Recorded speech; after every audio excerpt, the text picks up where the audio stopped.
So, in this class we will now continue with 2D NMR principles, how the 2D NMR data is recorded, and we will start to now look at a few 2D spectroscopy experiments specifically. So, let us start again with the basics of the principles of 2D, how it is acquired is shown here. So, we saw this is a very simple schematic scheme which has basically a RF pulse applied and then you evolve, and during this period we said we can transfer the polarization or magnetization to B and then it gets detected. So, again remember we saw that this is a non-selective in nature, meaning this is not just applied to one spin in particular, it is applied to all the spins in the molecule. Similarly, this is applied to all the spins. So, because of both the spin on both sides, we saw that there are 4 combinations. One is called two are called diagonal peaks, and we saw 2 will be the cross peaks, that is off diagonal. Now, let us go to the more detail of how experiments are actually recorded. So, what happens is this is called a preparation period, and this is just the period before the pulse. So, this is similar to, this is same as the relaxation delay. So, if you recall when we said for 1D NMR that when you put a sample in a system in a magnet, you have to wait for some time, because during that period the equilibrium magnetization along z axis has to be built. The building process takes some time, that is T1 relaxation, and you wait about 4 to 5 times T1. So, that is called a preparation period. You are preparing the system for applying a pulse. Then you apply the pulse, that is excitation. Then you have evolution, meaning the chemical shifts are now evolving or the oscillation is taking place in the x and y plane, and during this process it is also relaxing back to z axis, and also it is dephasing in the x y axis. So, relaxation basically is happening during this time. Also the most very important thing which is going on is the transfer or the coupling of the chemical shift, one chemical shift whichever is excited here, to another spin to which it is interacting by J coupling. Now, after this period we now apply a second pulse which is again non-selective in nature, it is applicable to all the spins, but now this brings into xy plane only those spins which are along z. So, that means when during this transfer of magnetization it has transferred from A to B, but the B when it is transferred, the B is not along xy, it has been along z. So, the transferred part is along z, but the non-transferred part is along x. So, this transferred part which is along z has to be brought into the xy plane by applying a second pulse. So, this is called a mixing pulse.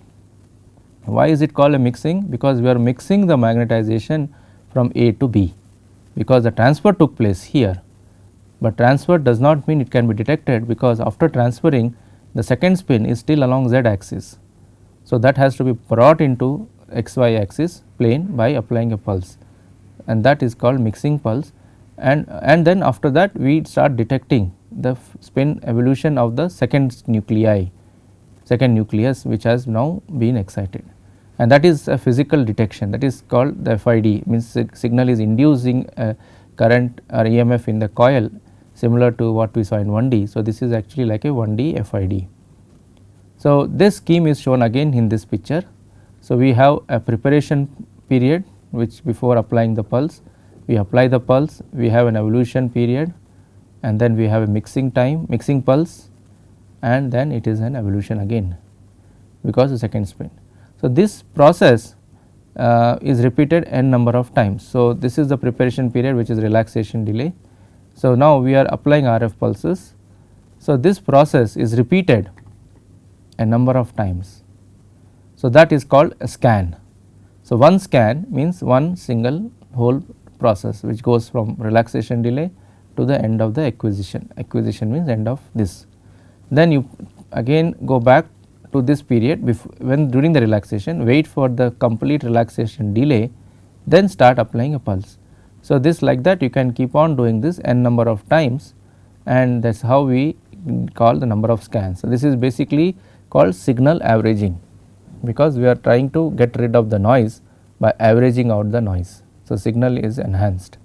So, signal to noise is increased. So, this is basically the schematic.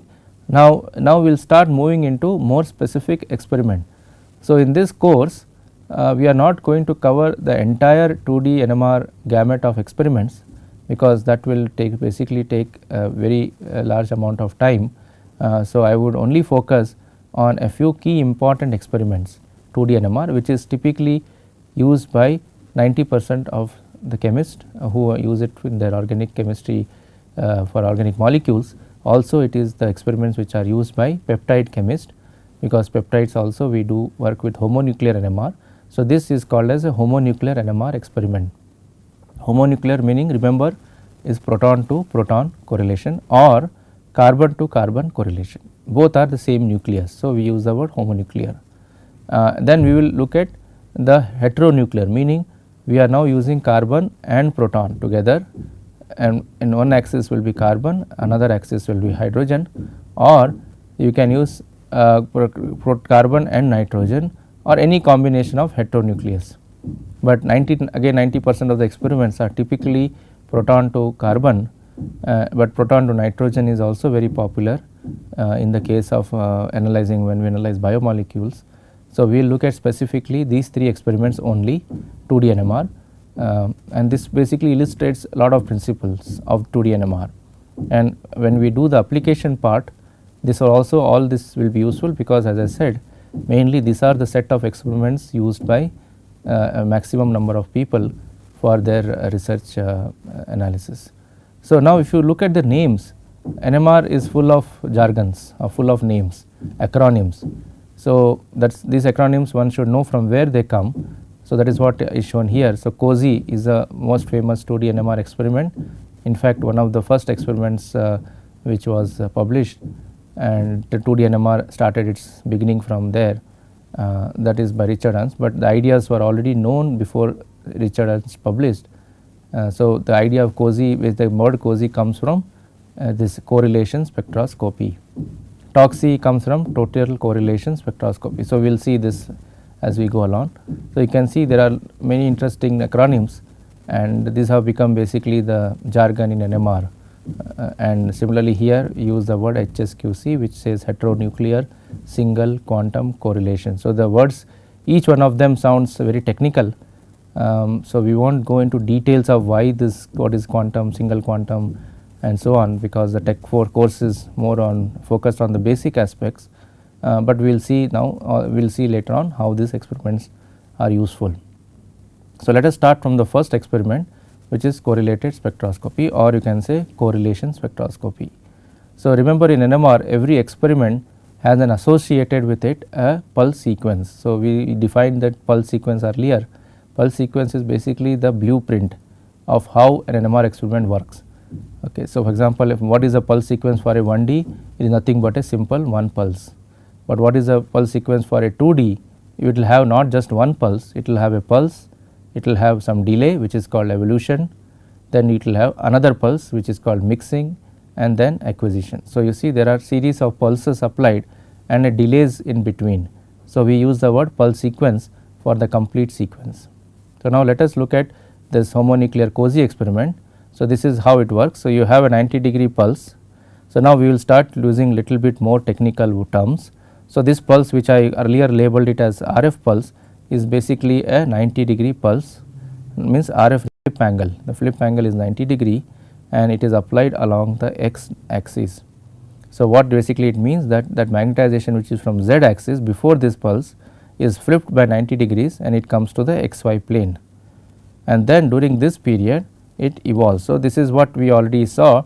So, this in fact is already the scheme for COSY. So, although we did not use the word COSY earlier, but what was happening, the illustration what was being shown for the general 2D scheme is actually was taken from this scheme for COSY. Then you apply the second pulse which is an mixing pulse, and remember during this period there are 3 things going on. Number 1, it is a chemical shift evolution oscillation in the xy plane. Number 2, relaxation to the z axis as well as in the xy plane, and number 3, transfer of magnetization to the second spin, a neighboring spin. Okay. So, this is simplest of all experiments in 2D, nothing can be simpler than this, and this is in fact the one of the first ideas how 2D was proposed. So, let us see now in a vector diagram what is going on. So, in NMR it is very useful to analyze this kind of pulse sequences with this kind of a vector diagram, because this gives you a more clear picture of what is going on with these vectors with the magnetization. Remember, this is the equilibrium magnetization, and that is all we have to start with the experiment. We have to come back to this position again to start the next experiment, next meaning next scan.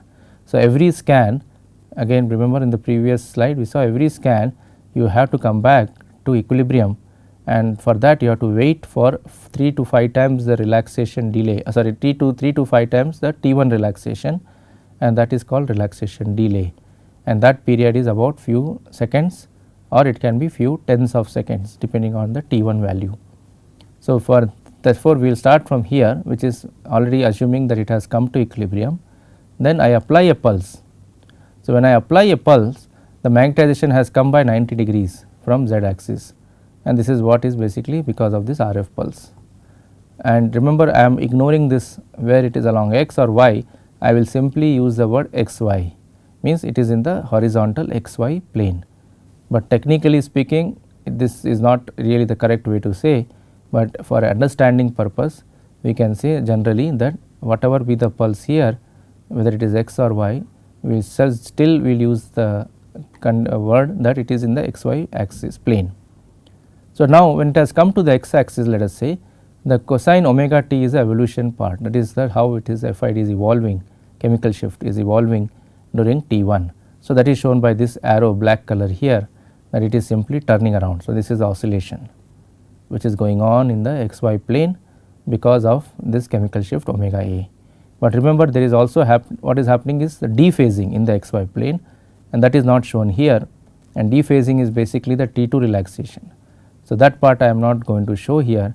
All now I am going to talk about is how these frequencies are basically happening. So, this is how it is happening in the xy plane. Now, you transfer to second spin B, and the second spin B now gets excited, and that is shown with this black arrow, bluish arrow. Now, this bluish arrow is basically now the spin B, and that is now evolving in the time. So, this is again a repetition sort of the general 2D schematic. Now, let us go and see what kind of spectrum we get. So, now what is the conditions for a 2D COSY to happen? The 2D COSY to happen, the condition is that they should be coupled by J coupling. This is the most important thing, that they should be directly coupled, two protons. If they are directly coupled together through J coupling, then only you can expect to see any cross peak or peak between those two atoms. So, as we saw in the schematic picture, that the diagonal peak corresponds to the 1D spectrum. Let us see this in the next slide. This is what is shown here. So, if you look at it, these are nothing but the same frequencies appearing both on this axis and as well as this axis.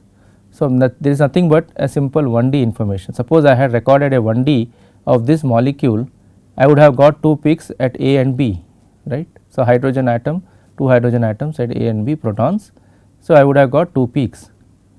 Okay. Of course, there would have been a J coupling. So, this would be a doublet, this would have been a doublet.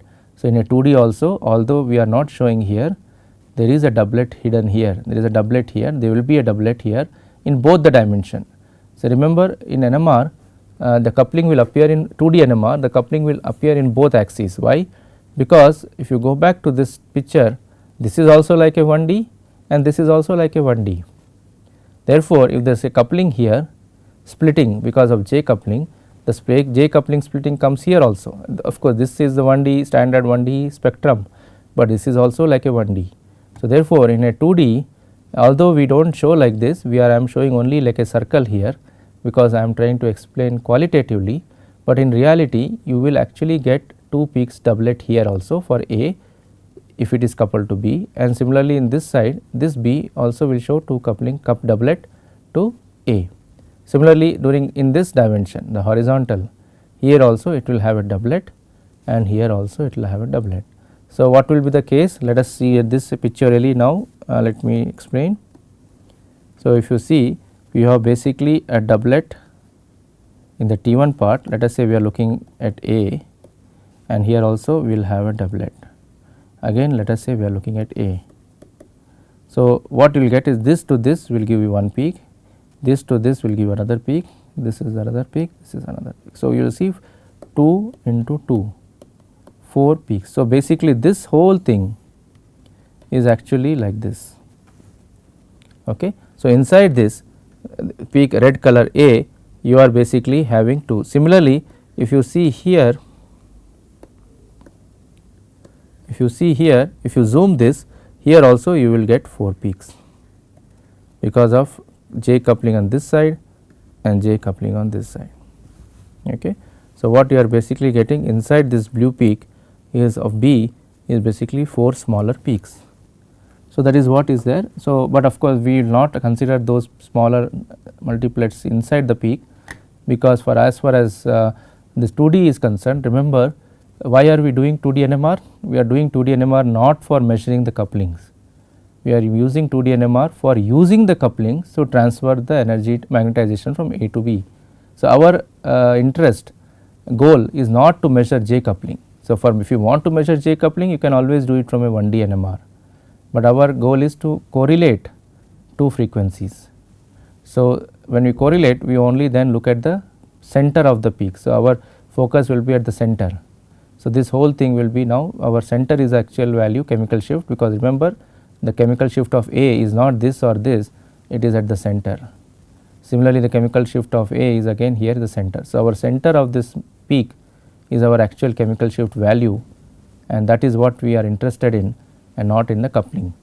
Okay. So, now similarly cross peak will also have a multiplet structure inside this, but as far as the analysis is concerned, we normally do not consider that, we only focus on the overall position, means the value of the chemical shift here in the center.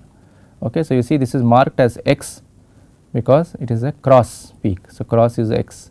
So, we use the word cross peak. Sometimes in literature or in textbooks, people we also use the word off diagonal.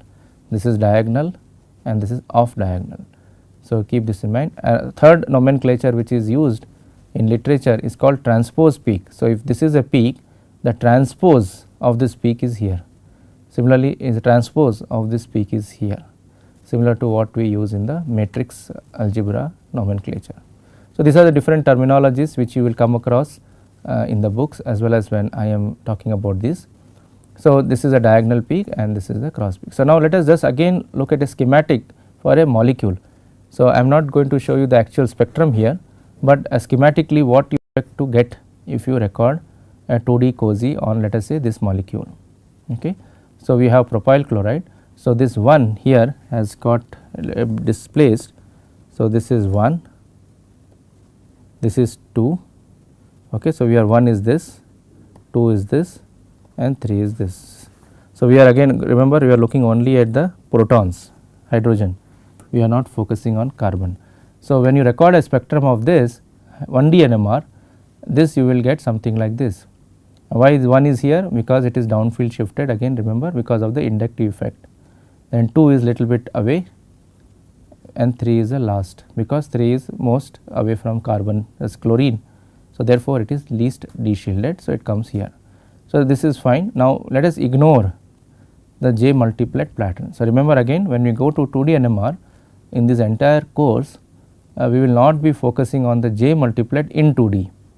Okay. So, J multiplet as far as 1D is concerned, we have already looked at it and saw how we can use it for getting the structures, but when it comes to 2D we normally consider them.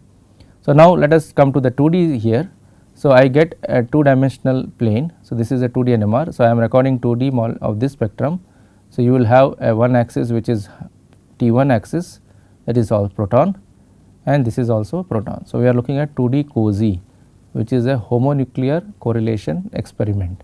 So, that means both dimensions will be hydrogens, protons, or both can be carbon. So, we can also have a carbon COSY, keep in mind, and we can also have a proton COSY, but again the most popular is proton COSY, and we are going to look at only proton-proton correlation. So, now if you look at this molecule again, so which is coupled to which? Now we see 3, if you look at this 3 hydrogen number 3 methyl is J coupled to number 2, 2 is coupled to 1 and 2 is also coupled to 3, because remember if one atom is coupled to another atom, the other atom has to be coupled again to the previous one. So, if atom A is coupled to atom B by J coupling, atom B automatically is coupled to atom A by J coupling, both are coupled to each other. So, 2 is also coupled to 3 and 2 is also coupled to 1. Similarly, if you go to 1, 1 is coupled to 2. So, now what do we expect to see in this kind of a spectrum? What we expect is a correlation, means connection between two hydrogens which are coupled to each other. So, that means I expect on this axis a correlation. If you look vertically, if this is 3, that means we let us start from here. If this is 3, I expect a correlation from 3 to only 2, and expect a correlation from 2 to both 1 and 3, and in 1 in this line I would expect to see a correlation from 1 to 2, but I would not expect to see a 1 to 3 connection. Why? Because 1 to 3 are not connected or coupled to each other. So, obviously, I do not expect any correlation in chemical shift between 1 and 3, okay, because when magnetization of 1 evolves, it cannot transfer to both 2 and 3 because it is not coupled to 3. So, now let us see what happens in the peak pattern. So, this is first thing is diagonal peak. Remember, every 2D homonuclear experiment is it always has a diagonal peak. Why is that? You have to recollect a few slides back, we said in the last class the transfer efficiency cannot be 100% in homonuclear, it is always less than 100%. That means part of the magnetization is retained on its own. That means if I have spin A and B or 1 and 2 in this case, the one magnetization proton 1 will not transfer all its energy of magnetization to 2, it will keep almost a lot of it on itself, 80% typically. So, only 20 to 10% will go this side. So, that means that one which does not go anywhere, which is 80%, will evolve at during T1, that is during vertical axis, in omega 1, that is chemical shift of 1 and it will also evolve with chemical shift of 1 in this axis, because it has not transferred 80% of it. So, therefore, a Fourier transform there gives you a diagonal peak, which is on both axes, it is the same chemical shift. So, you can look at this picture here, both of them in this axis as well as this axis has the same value. So, we call it as a diagonal. Similarly, if you look at this peak here 2 and 2, there will be always some peak here and 3 and 3. Again keep in mind we are ignoring the J coupling pattern inside the peak. So, this peak is actually not like a circle, it will be like a 4 peaks inside this, but we are going to ignore because our focus is on the chemical shift value, which is the center of this, Okay. So, this is diagonal peak. So, what is the use of diagonal peak? Basically, it is sort of useless, it has no value for us, because what does it give? It does not give any information, it only says this is this and this is this on both axes. That means what extra information do I get? I do not get any information. So, diagonal peaks in NMR are kind of a trouble to us more than giving us any information. So, another one of the areas of research in NMR is to have a diagonal less homonuclear experiment. So, there have been lot of papers published where scientists have tried to get rid of this diagonal, but remember it is not very easy, because this is something which behaves like its magnetization. You cannot distinguish in NMR between what remains on itself and what is transferred to somebody else, both of them look the same. So, how do I selectively suppress or remove the diagonal, but I want to keep the transfer information. Okay. So, that is called cross peak. So, we will see now the cross peak. So, first let us see between 1 and 2. So, as expected between 1 and 2 I would get a cross peak. That means, if you draw a line like this from here to here and here to here. So, these two green atoms are 1 and 2, and common to 1 and 2 there is a connection, there is a correlation between 1 and 2 which is reflected or shown in this red spot here. So, this peak, the presence of this peak itself tells you that these two atoms are correlated, means connected. Okay. So, that is a very useful information you are getting here now. In a 1D NMR, I would get simply 1, 2 and 3. I would not get the information whether the coupling what I see here is because of 1 to 2 coupling or is it because of 1, 2, 3? If I have structure in my hand, yes, then I can say that it is 1 to 2, but if I do not have a structure and my goal is to get a structure, if I do not have information of this and I have only this spectra 1D, definitely it is very difficult to say was 1 is coupled to 2 or 1 is coupled to 3. Only if I do this 2D NMR COSY experiment, then I immediately get the information that these two atoms are connected to each other. So, in case I am getting a doublet here, which is not shown, but in case you are getting a doublet here, the doublet is only because of its coupling to 2 and not to 3. So, that is the take home or important message we should see from this analysis.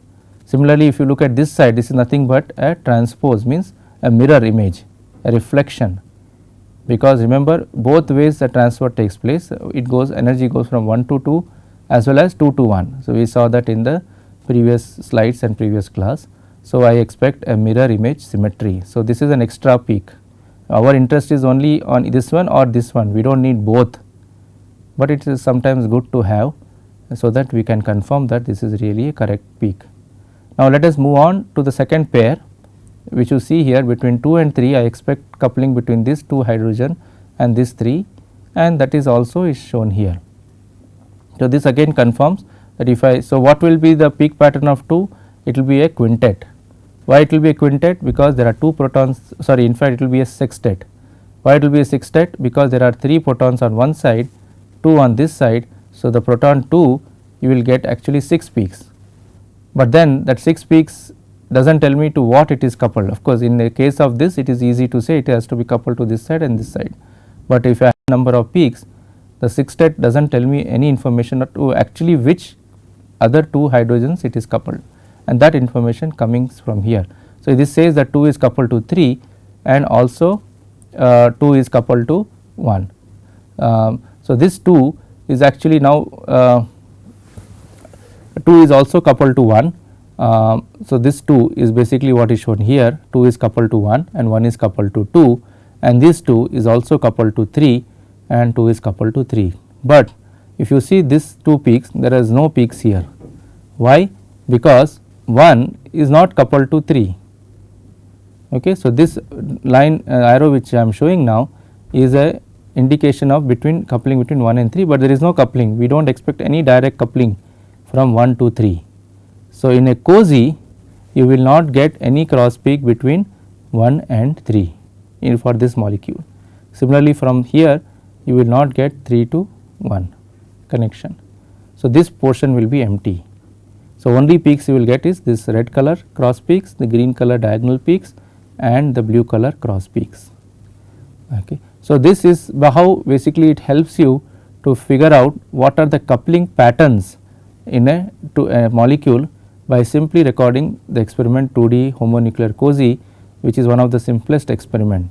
We will see a real spectrum in the next class, where we will look at a real molecule, where we will see a real molecular spectrum and see how interactions are revealed between 2 protons, and the interaction between 2 protons are revealed in a 2D COSY experiment.